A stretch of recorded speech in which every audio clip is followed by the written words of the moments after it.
Just okay. With or yeah, that's kind of longish.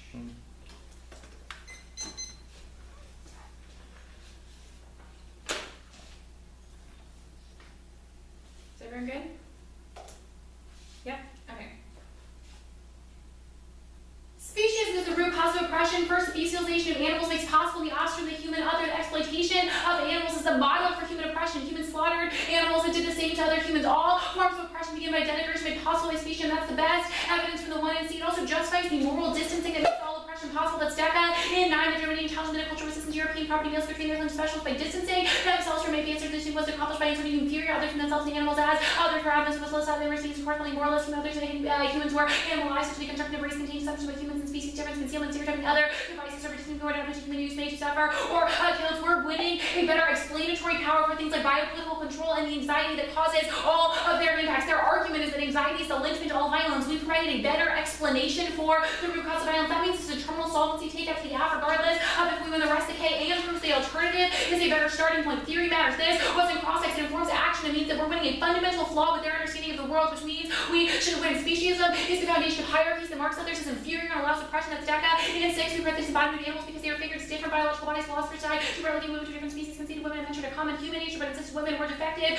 as humans because they had an inherent element of reason. Historically, it's been a standard strategy for distinguishing oppression. The eye reason between the difference between natures of oppression. Primary justification strategy perception of animals as bodies is defective capacity to reason. This discussion suggests a perceived defective capacity to reason featuring including human functions of regeneration, quality, names, the tools with respect to beginnings objective and scientific possible to transfer social life and mechanisms rather than ordinance term. Animals are simply mechanisms they were bodies built to reverse applications for people reuse to their bodies and inherent defective reasoning contained entitled marginalized groups and use of the idea of nationalism differencing is this particularly will be considered hierarchies structured around gender, race, class, dependent on species construct. First, the first argument is the permutation. All of the links that we run are reasons why they can't perm.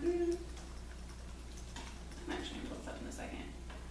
All the links are when the reasons are can perm. They reason from out. They reason from outside the focus of species. The best evidence from the 1 and C says that the theoretical focus is uniquely key, which is the reason the permutation can't solve. We are winning a fundamental flaw, which was explained above. That's a reason why they can't perm. Next argument is that they're. And I'm going to get to link debate in a second, which are all reasons why they're not going to be able to win a permutation. Next argument is that we are. The next argument is that we are anthropocentric. We don't say that we stand outside of our humanness, which is what this argument is talking about, and then attack others for being anthropocentric. We obviously have contributed to anthropocentrism because of the privilege that we have as humans. That's not a reason why the criticism is bad. Second, this evidence just says that we can get rid of the human-non-human distinction, but we can't get rid of it, which is the reason that the whole discussion of anthropocentrism is kind of irrelevant. The alternative resolves this and provides a reason why that discussion is relevant. Third, this evidence is just making fun of species. It's not a serious academic criticism. Next, our argument is that capitalism is the root cause. No, it's not. It's irrelevant. It's a relevant question because it's a question of if we have the ability to explain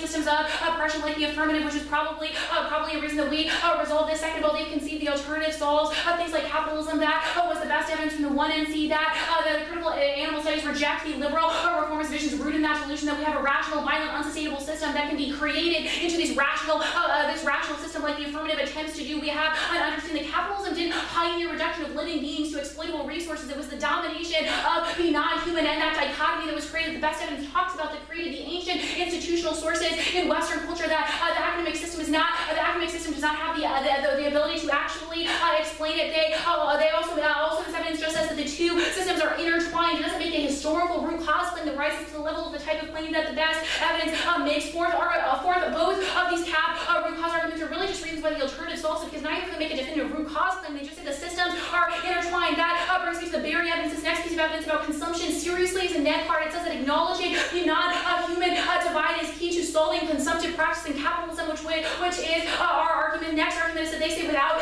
root cause you should still vote in the permutation. It's false. First of all, without root cause, they're just a band-aid that fails in the long term because they have no ability to address the root problems that the affirmative attempts to address. Things like anxiety will become cross-experts. They said anxiety is the tool capitalism is using. If we have better explanatory power for a historical understanding of the divide that was created, then even if they get rid of things like anxiety, then the state or the capitalist system will just find a new tool to maintain. But if we actually attack the root dichotomy that allows for those systems to function, then they will lose their explanatory power. Second of all, root cause is uniquely key. That was all the arguments I made above. Why theory informs practice, which means even if we are winning the theoretical understanding of the affirmative is bad, and that's a reason that they should lose regardless of questions of the advocacy. Next argument is they are key to counter hegemonic movements. This is false. Our links prove they are not counter hegemonic because they still maintain the type of categories I'm going to explain in a second. Next argument is that animal rights movements are fracturing the status quo. This is our author Best. He criticizes those movements and says that the standpoint of the animal is a better historical and academic understanding and analysis that needs to be created to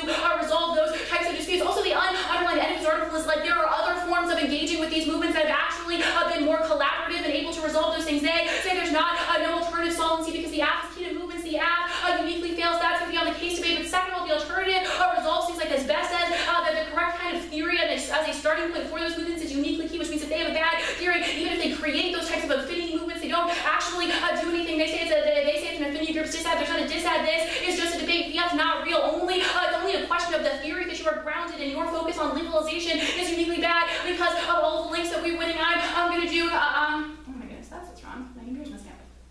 I'm going to do the link debate here. There's 3 links to 1 and 2. They functionally conceded. First, the biopolitics link. This evidence is fantastic. It's a direct indictment of your theory of the machine that constructs exclusions and inclusions and indicts the concept of biopolitical control as all explanatory and bare life as a concept. The distinction between the human and non-human is the real distinction. When you shift that to something else, uniquely linked. Second is the dehumanization.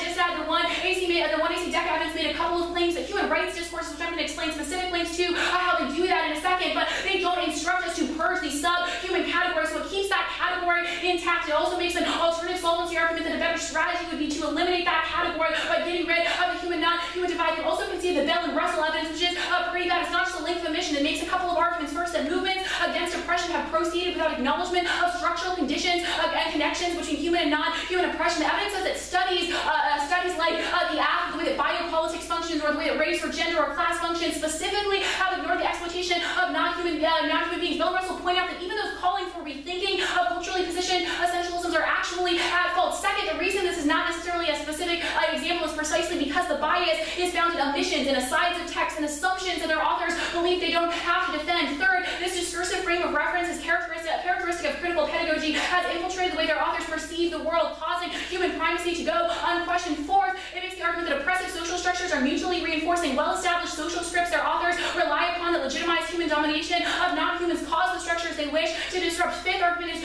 hugely important because it outweighs the app. Continuation of speciesism will result in environmental crisis, ozone depletion, climate change, and global extinction. I'm going to make a couple of specific link arguments here. First is the one, the IPC evidence that makes the claim that public space is bureaucratized and privatized, that human activity is criminalized, ignores the way in which non-human activity, regardless of what it is, regardless if it's legal or illegal, is always criminalized because of things like factory farms, the way that we always fence animals away from humans. That is the historical argument that Best is making, is that the question of anxiety is resolved in a world in which we no longer put those fences up. Second is the Mozilla evidence is about the fear of medical marijuana trials on humans. Please, the non-human constantly has trials done on them, but no one worries about this being a product of anxiety. It's just seen as a non-issue. Same evidence makes the argument about how biopolitical control exerts control on human bodies. This isn't just a link of emission. It's a question of the intentional choices they made in constructing their app. They chose to make the focus of biopolitical control only on its effects on humans, not being non-human. Third, the same evidence from the 1AC is our link to a Gandhi link from the 1NC. It's a theory that they rely upon. And it makes the argument that fabricating murderous divisions within humanity has placed the world in danger. They ignore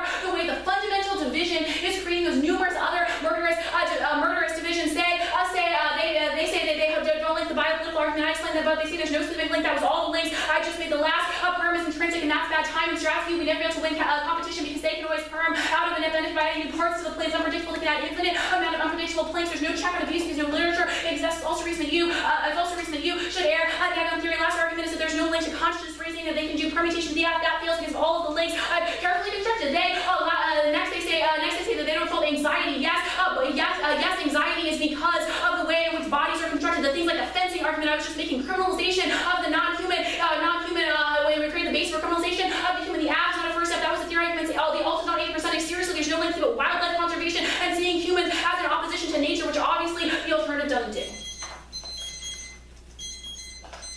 Good. Alright, how exactly does speciesism explain like modern anxiety practices such as surveillance? Such as what? Like surveillance. Oh, I'm so glad you asked this question because I feel like I didn't get enough time in the 2NC on it. The real issue is that, you know, during like the agricultural revolution, right, when a lot of like civilization, the state, a lot of those institutions were coming into power, things like patriarchy, racism, that was all predicated off of the initial anxiety that humans had of the non-human, right? They were uncontrollable to us, so we did things like put up fences, surveillance in factory farms. Like, we are always attempting to control the non-human in a way that has historically provided a model, right? Like, oh, this worked, we should use that for people that we want to control. I guess my question is, why doesn't permutation do both work? Why can't we do the affirmative and also like do the alternative and acknowledge the way speciesism is historically and capitalism are historically intertwined? Because you make that point multiple times. Yeah, if they're intertwined, why doesn't a combination of the methods work? Sure, that's a great question, but I think that first of all, it's a question of the link debate. So I think that all the time spent explaining the links is the reason. Second of all, it's kind of the reason that I'm making at the top of the debate, where it's like the DECA and the best evidence make the claim that whenever we start with kind of the human-centered, like when we try to kind of mold those approaches together, human-centered and non-human-centered, that because that's the more privileged side, that's the one that always takes precedence, right? So if we're like, we'll fight to end capitalism, but also end speciesism, because like the people are the ones that have always been privileged, the humans are the ones that have always been privileged, that's obviously like the movement that gets privileged, and speciesism always kind of gets put to the side. I guess that leads me to my next question. What does the alternative actually do, theoretically, to be able to rupture the way this divide ends up working? What does the alternative do to what? Rupture the way the human non-human divide works. I understand that you contemplate and do all these thought processes, but how does that actualize itself? Yeah, I think the best evidence is actually pretty good on the question of just when we understand the way that historically those models that I was just explaining have been created, all of those things, right? It provides kind of an incentive in a weird way for humans to be involved in this, right? If you're I'm experiencing the oppression of biopolitical control and stuff, and then I realize that those kind of histories were mutually intertwined, now I have the first incentive I may have ever had to kind of combat those other. I guess my question then is, why does that theory lead to that mobilization? I feel like there's a disconnect between the alternative and actually being able to break down these Well, first of all, I think there's two arguments. One is just the argument I made a couple times in the 2NC that's just theory is important to ground our actions regardless of the way that we're right, theory is important to ground your actions, but why yeah, but the second argument is the one I was just making, right? People often don't have any motivation to do this, which is why when Best is we need to have this historical analysis, that kind of provides the impetus to do that, right? Why does the historical analysis, I guess, create that impetus, though? Why that's what I was just explaining, right? It's if I am oppressed by some system that I learn how it's interconnected with the non-human, that I've been incorrect about the way that history functions, I'm oh, well, this system of oppression is I don't like this. I've never realized the way that it was intertwined. Now I have a reason to kind of combat both of those structures. If you tell someone, for example, they're racist or something like that, what's the incentive for them to stop being racist? I just made an argument about why you have a personal motivation to change other systems of oppression that you might not have had before. Just to know that, it's going to be